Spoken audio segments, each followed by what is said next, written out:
សួស្តីបងប្អូនទាំងអស់គ្នាថ្ងៃនេះខ្ញុំនាំបងប្អូនមកមើលកន្លែងតឡើងម៉ូទ័ររបស់យើងហ្នឹងបងតោះជើញ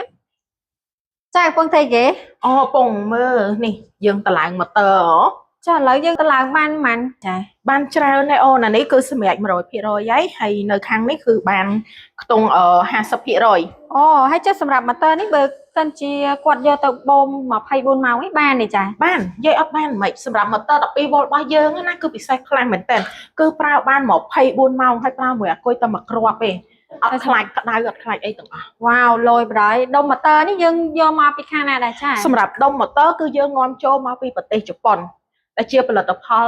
ម៉ាកមីស៊ូបាណារបស់ឡានណាអញ្ចឹងបងប្អូនអាចដឹងស្រាប់អីរបស់ជប៉ុនគឺធន់ហើយខ្លាំងមែនតើតែម្ដងនេះតូចតែមៀតទេបងប្អូនខ្លាំង